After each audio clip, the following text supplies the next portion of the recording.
Boy, do I have a story for you guys. What my wife's done to me. Honestly, I'd never thought I'd be here in my life. My wife has done the unthinkable. In 2014, a year after we started dating, I found a message thread on her phone with exchanged pictures. She told me her phone was hacked. I really didn't believe it, but I told myself to and moved on from it. We had our first child together in 2016 and got married in October 2018, second kid and a house in 2019. I thought life was good, boring, monotonous, but good. This year I had a vasectomy, and a few weeks after, my interest in the bedroom started changing. We explored some things and eventually she showed me a text conversation she was having with my best friend. It was obviously missing pieces. So I asked her to explain and she denied it. I pulled her text message history for the last 3 months and found thousands of messages between them. For 10 days, we argued about this. Then eventually, I told her I wanted to have her deleted messages recovered by a data recovery service. She eventually admitted she's been sexting with him for 4 months. 4 months, people, since just after I got the vasectomy. She told me they exchanged pictures and phone calls and that he convinced her to buy a wireless vibrator that he could use on her over the internet. Oh my god, this lady has been busy, guys.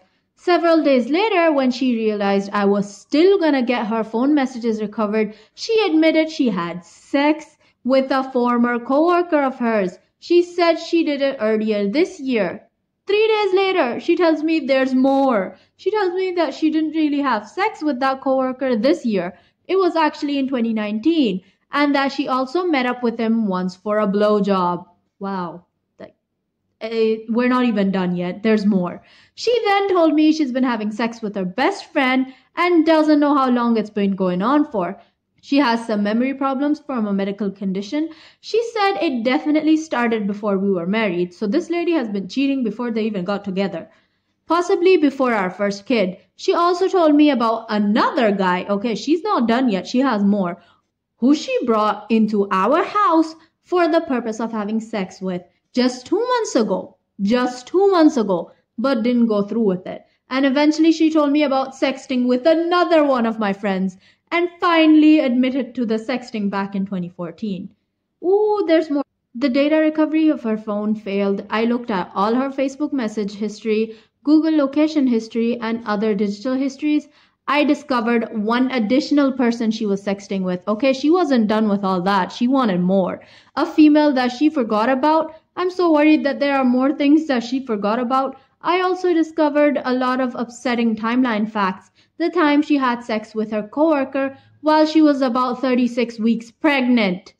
Like, you're carrying someone else's child who you are married to, and then you're gonna go ahead and have sex with someone else while you're 36 weeks pregnant. On the morning of my 30th birthday party, one of the times with her best friend was about 10 days before we get married. Like, you had 10 days, girl. You could have decided not to marry him, but no. There's more. And she recorded it, and I unfortunately found it. That image will never leave my brain. And again, just 5 weeks after our wedding, the blowjob meetup happened. Just 6 weeks after getting married. The Wi-Fi vibrator with my friend was on my birthday this year, shortly followed by happy birthday text from each of them. So, they were busy before they even wished this guy. I have no idea what to do. In the absence of a decision, we've entered marriage counseling in attempt to move past this. But it's so severe, I'm worried it's insurmountable. Before anyone says just leave, it's so much more involved than that. If it was still 2014, I'd agree, but now there are kids, marital assets, and 8 years of memories. Here's what the people had to say. You list reasons to stay, but in the end, if you stay, you'll never be free again. She will look at her phone and you'll wonder who she's sexting. There's no amount of deprogramming through therapy that will ever erase it. You will learn to accept coping mechanisms to deal with it. I read a post recently where a man was still suffering desperate 30 years after his wife cheated. You are setting yourself for hell until you pass away. It might just become numb pain. I suggest you find an individual counselor. You need to find yourself to be the best for your kids. See a lawyer and follow their advice implicitly. Get tested for STDs, separate finances, What you have must be under your control. Test the kids, so make sure they are yours. This does not mean you stop being a father. You just make sure that you have the facts to make a sound decision. Read up on the 180 and Grey Rock method, but keep in mind that these processes are for your safeguard emotional health. Do not see it as a punishment, but rather as a self-preservation. Take your ring off, sleep in a different room, or kick her out. I opt for kicking her out. But discuss this with the lawyer. Tell everybody that knows you, your wife has cheated. You have done nothing wrong. This is her shame to bear. She has to get the APs to fully disclose what happened. She has to get into individual therapy. She has to come up with a plan to regain her place in a marriage she discarded so easily. Your wife has to do most of the work. Your counseling is for you and your kids' benefit, definitely not for hers. Go for walks or gym so you can increase your good chemicals like endorphins and such. The natural vitamin D from the sunlight also counters depression to a small margin. Get a friend or family member involved so that you can lean on another. Do not go at it alone.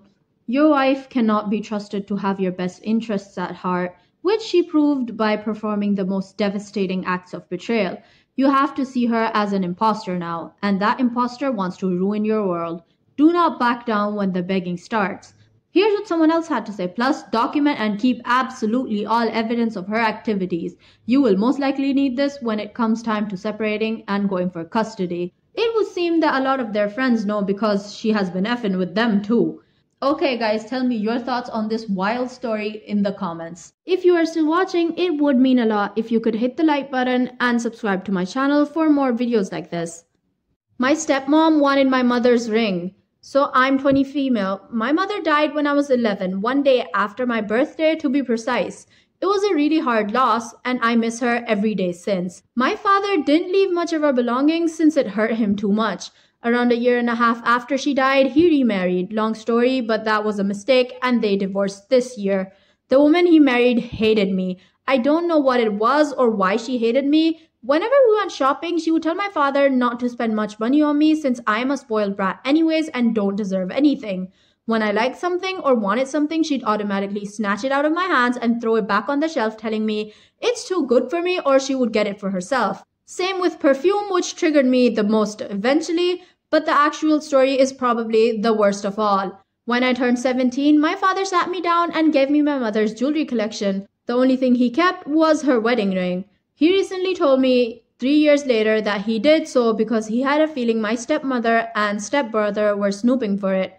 I was shocked, if I'm honest. I didn't expect to get the jewelry, especially my mom's favorite ring, a pretty expensive one too. I didn't wear the ring the first few days and hid the box in my wardrobe trying to cope with the situation. Since it did make me sad, a bittersweet type of moment. When I finally decided to put the ring on, all hell broke loose. When my stepmother came home from work that day, she saw me wearing the ring and she demanded that I tell her why I have it.